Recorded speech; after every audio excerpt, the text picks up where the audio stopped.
সকিয়নি দিয়ালৈকে আমাৰ কোনো আপত্তি নাই মানে সকিয়নি দিয়ালৈকে আমাৰ কোনো আপত্তি নাই সংবাদ মাধ্যমত সকিয়নি দিয়ক তেওঁলোকে সংবাদ মেল পাতি সকিয়নি দিয়ক চৰকাৰৰ ওচৰত সকিয়নি দিয়ক ডিচিৰ ওচৰত সকিয়নি দিয়ক এছপিৰ ওচৰত সকিয়নি দিয়ক মোক বিধায়কৰ ওচৰত আহি সকিয়নি দিয়ক সেইটোলৈকে আমাৰ কোনো আপত্তি নাই বৰং সেই কথাটো পজিটিভ যদি বিদেশী আছে গুচি যাওক সেইটো পজিটিভ কথা কিন্তু তেওঁলোকে আইন হাতত তুলি ল'ব নোৱাৰে আইন হাতত তুলি ল'বলৈ গ'লে যুদ্ধ হ'ব কাজিয়া হ'ব মাৰপিট হ'ব সংঘৰ্ষ হ'ব সাম্প্ৰদায়িক সংঘাতলৈ বিয়পি পৰিব গতিকে তেওঁলোকে যিটো কথা কৈছে আপুনি যি সংগঠনবিলাকৰ নাম কৈছে তেওঁলোকে যদি কৈছে যে ইয়াত যিবিলাক বিদেশী নাগৰিক আছে সব ঘূৰি যাওক সন্দেহযুক্ত মানে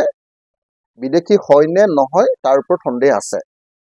সন্দেহযুক্ত মানে বিদেশী বুলি কৈ দিয়া নাই সন্দেহযুক্ত মানে দুইটাৰ মাজৰ বস্তু বিদেশীও হ'ব পাৰে স্বদেশীও হ'ব পাৰে গতিকে সন্দেহৰ ভিত্তিত কোনো মানুহক আৰু লপাথপা দিয়াটো কেতিয়াও সম্ভৱপৰ নহয় পৃথিৱীৰ কোনো আইনে দিয়া নাই এটো যদি প্ৰমাণিত হয় যে এজন বিদেশীয়ে তেতিয়াহ'লে আকৌ আমাক দেখুৱাই দিলে মই ক'লো নহয় এজন বিদেশীক যদি কোনোবাই দেখুৱাই দিব পাৰে যাৰ এনআৰচিত নাম নাই বা ভোটাৰ লিষ্টত নাম নাই তেওঁক মই শিৱসাগৰত থাকিবলৈ দিম নেকি কওক আপোনালোকে মই শিৱসাগৰত থাকিবলৈ দিম নেকি এছপি ডিচিক লগত লৈ মই নিজে তেওঁক গ্ৰেপ্তাৰ কৰি বাহিৰ কৰি থৈ আহিমগে কিন্তু সন্দেহৰ ওপৰত নামটো সন্দেহযুক্ত নাগৰিক তাৰমানে মাজত হ'বও পাৰে বিদেশী হ'বও পাৰে স্বদেশী সেই মানুহক সন্দেহৰ ওপৰত ভিত্তি কৰিতো কোনো মানুহে মাৰপিট কৰিব নোৱাৰে ভাই এইটোতো ভুল কথা আপোনালোকে লজিকটো কি নুবুজি লওক শব্দটো কি ব্যৱহাৰ কৰি আছে বিদেশী বুলিতো কোৱা নাই সন্দেহযুক্ত নাগৰিক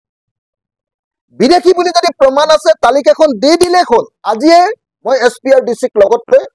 সীমান্ত পাৰ কৰি থৈ আহিম এজন বিদেশী আমি কাগজটো চাম চলো গাড়ীত উঠো ট্ৰাকত উঠাম বা বাছত উঠাম চলো যেনেকৈ ট্ৰাম্পে আমাৰ ভাৰতীয় মানুহবিলাকক নৰেন্দ্ৰ মোদীৰ দিনত এনেকে বান্ধি ভৰিত বান্ধি পঠিয়াই দিছে আমি নাবান্ধো কিন্তু একদম ট্ৰাকত ভৰাম পুলিচ লম পাৰ কৰি থৈ গুচি আহিম মই নিজে যাম লগত কিন্তু সন্দেহযুক্ত বুলি কোৱাৰ পাছত তাৰ অৰ্থটো হ'ল যে তেওঁ বিদেশী হয় নে নহয় তেওঁলোকে নাজানে যেতিয়া পৰীক্ষা কৰিব লাগিব আৰু পৰীক্ষাটো কোনে কৰিব পৰীক্ষাটো কোনো পাব্লিকে কৰিব নোৱাৰে নাগৰিকত্বৰ পৰীক্ষা মাত্ৰ সংবিধানখন চাই ল'লে হ'ল আইনখন চাই ল'লে হ'ল নাগৰিকত্বৰ পৰীক্ষা কৰিব পাৰে চৰকাৰে অথৰিটিয়ে প্ৰশাসনে আৰু নাগৰিকত্বৰ পৰীক্ষা কৰিবলৈ যাওঁতে অকল ধৰ্মৰ ভিত্তিত যদি কাইলৈ প্ৰব্লেমটো আমাৰ ক'ত হৈছিলে যেতিয়া তেওঁলোকে সন্দেহযুক্ত নাগৰিকক চাবলৈ গৈছিলে তেতিয়া বহুত এনেকুৱা গৰীয়া মানুহ আৰু মৰিয়া মানুহক এইফালে আহক আপোনালোকৰ নাম চাওঁ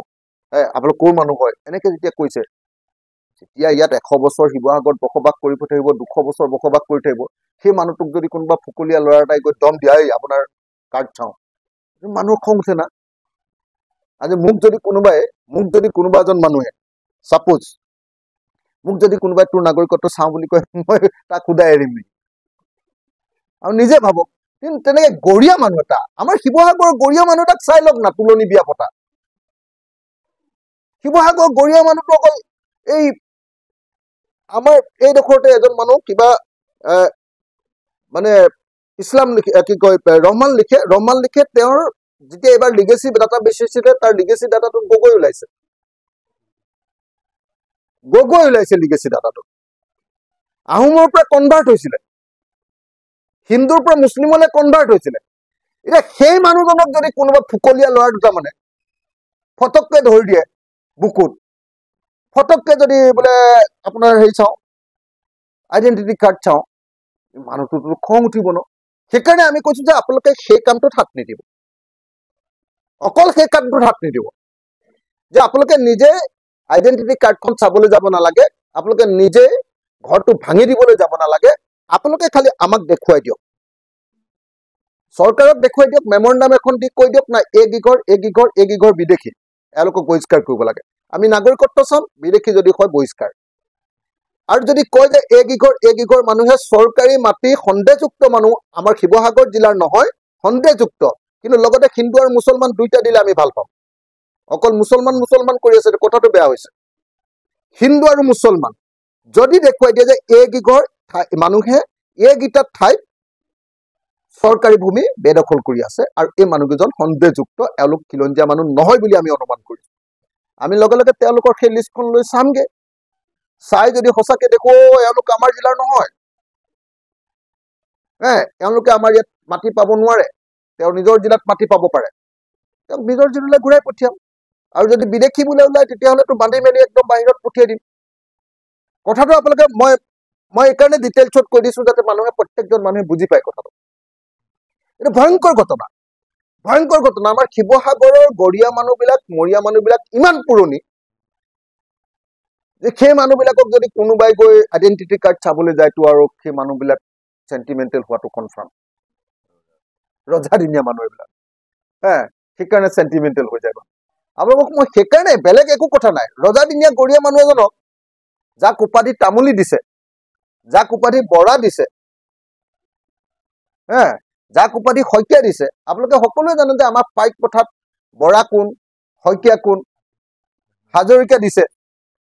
কোন, আপোনালোকে জানে। মানে আমাৰ আহোম চিষ্টেমৰ ভিতৰত পৰা মানুহ সেইখিনি। তেতিয়াহ'লে সেইটো ব্ৰিটিছৰ আগৰ মানুহ হয়নে নহয় চাওক আপোনালোকে। হাজৰিকা নাম যে দিছে, বৰা যে নাম দিছে, শইকীয়া যে নাম দিছে, তামুলী যে নাম দিছে, এইবিলাক আমাৰ আহোম চিষ্টেমৰ ভিতৰত, পাইক পথাৰ ভিতৰত পৰা চিষ্টেম এইটো। সেই মানুহজনক যদি কোনোবা ফুকলীয়া ল'ৰা দুটা মানে তাৰ সন্দেহযুক্ত বুলি কয়, এইটোতো সংঘাতটো অনিবাৰ্য। আৰু সেইকাৰণে বেলেগ একো কথা নাই, বেলেগ একো কথা নাই দেই। সঁচি যদি সন্দেহযুক্ত বুলি কোৱা মানুহেও যদি চৰকাৰী ভূমি বেদখল কৰি আছে আমাৰ শিৱসাগৰত, আৰু যদি তেওঁ শিৱসাগৰীয়া নহয় তেতিয়াহ'লে আমি তেওঁক আমাৰ সেই মাটিৰ পৰা আঁতৰাই দিম। ক্লিয়াৰ কাট কথা। আৰু যদি আপোনালোকে কোনোবাই দেখুৱাব পাৰে যে এইজন বিদেশী,